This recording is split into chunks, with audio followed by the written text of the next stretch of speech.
as I page through my copy of A Full Life, Reflections at 90 by Jimmy Carter. He is described, in case those of you who just tuned in, 39th President, Nobel Peace Prize recipient, international humanitarian, fisherman. Yep. I have not seen enough interviews focusing on fishing. I think we'll do that now. It is always such a thrill and an honor to say, good morning, Mr. President. Good morning, Stephanie. It's good to be with you and people all over the country, I understand. That's right. Absolutely. You've been on with us before, and people were just so thrilled, and you are still so beloved. And I've seen you obviously interview. You're making news left and right about this new book, by the way. Well, it's been a pleasure for me to do this. And I was just having dinner with my 92-year-old Republican mom in Charlotte, North Carolina, and Okay. Yeah, well, I think you remember, Mr. President, my dad ran with Barry Goldwater in '64. And so, we come from different. Oh, yeah. Yeah, I mean, I fell in a different orchard, let's just say, politically. but it is. I think it is just so fascinating and interesting to get your perspective from your so many years on how things have changed. You recently made news talking about your faith and marriage equality. You said that you think Jesus would approve of gay marriage. Well, that's my opinion. I try to follow in the steps of Jesus whenever I can. And I believe that Jesus would have reached out to people who were unwanted and sometimes condemned and criticized for the way they are. And so I that's my honest belief. However, I draw the line at the government trying to force a church congregation to perform gay marriages. Sure. If the church itself doesn't want to do so. The couple then would have a chance to go to a civil court or to another church. Right. Well, you're obviously, well known for your deep faith. But you put it very simply. You said, I think Jesus would encourage any love affair if it was honest and sincere and was not damaging to anyone else. And I don't see that gay marriage damages anyone else. And I think that was the very core of the legal argument made, don't you? That's exactly right. I think it's always been so amazing how you've put your faith into good works around the world, in your presidency and since your presidency. It has really been an integral part of your life, hasn't it? Well, it has. In fact, I taught Sunday school church last Sunday, and I'll be teaching again in my home church this Sunday. I teach every Sunday that I'm home, and enjoy it. We have about 30 members, regular members in our church, and we have anywhere from 200 to sometimes more than 800 visitors who come, to see the curiosity of a politician teaching the Bible. So we have a lot of folks come to our church that never have been to church before, they tell me, or they hadn't been in 20 years or something. But I enjoy it, and I think and hope they get something out of it.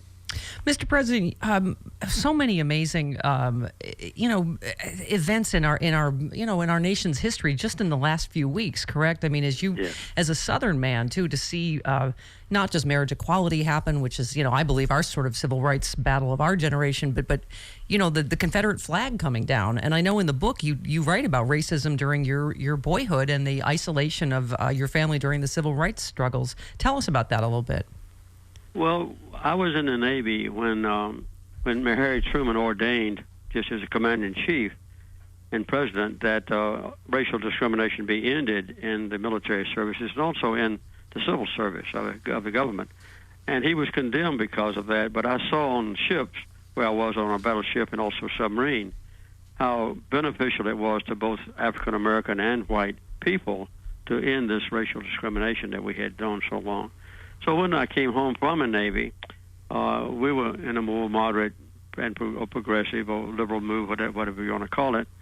And so we had some problems with the people. Well, for instance, we only had one service station in Plains, and they refused to put gasoline in our car, for instance. And I had to install a tank of my own. And we had some boycotts against our business. But eventually Georgia changed pretty well. And eventually, as you know, Georgia never did stand in the schoolhouse door or defy the Supreme Court once it ruled. So Georgia, I think, has made a good trend in the right direction. 14 years ago, we did away with the Confederate battle flag as a symbol, both of reverence for our ancestors and also as a symbol, at least for some people, of white supremacy. And I hope and believe that the other southern states will do the same. Mr. President, that was, by the way, happy 69th wedding anniversary. Was that yesterday? That was yesterday, yes. Wow. 69 years with the same woman. I know I asked you for relationship. That's the right one. I ask you for relationship advice every time you come on. But I love that you admit in your book you decided to quit the Navy and enter politics without consulting your wife, Rosalyn, and how appalled you are in retrospect. In my early part of my marriage, I just continued to do what my father and all the other men I knew did. I made the major decisions, and I just informed Rosalyn after I made a decision on what to do to get out of the Navy or to run for public office and so forth. But I learned soon after that was the wrong way to conduct my life or hers. And so since then, she's been at least equal to me in our family affairs. Actually, you write really movingly about that in terms of, that you've been such full equal partners in life and yet still give each other space to do your own things. Well, we do. We try to reconcile differences before the end of a day, and we give each other plenty of space. And we try to search and find the things that we really like to do together, but giving each other plenty of freedom to do our own things. Well, if you don't mind my saying, Mr. President, I think you kids are going to make it. I really do. So we were kind of worried sometimes about the 69, but we made the 69, and now we're looking forward maybe one more year at least together before I look for a second wife. But I think I'll stick to it. Mr. President, it's interesting. I'm sure you've also seen this. Politics has never been it's always been a little bit of a rough game, I suppose. But again, I don't know what your take is on what's become of sort of our politics. And you see Donald Trump's comments and him even being thought of as a serious presidential candidate. What is your take on just sort of the tone of our politics today? Well, the basic structure of moral values, of framework of American democracy has gone down the drain in the last 20 years or so. And it's now become a pretty much a plutocracy where money determines who will be the Democratic and Republican nominees, and money determines who will win election for Congress or for the U.S. Senate or for the governorship. And the massive infusion of money that's come into the political process because of the Supreme Court's stupid ruling on Citizens United has resulted in using a lot of those funds for negative commercials just to tear down the reputation of your opponent, which generates an animosity that carries on into Washington. So it's a very horrible thing that's happened to American political systems.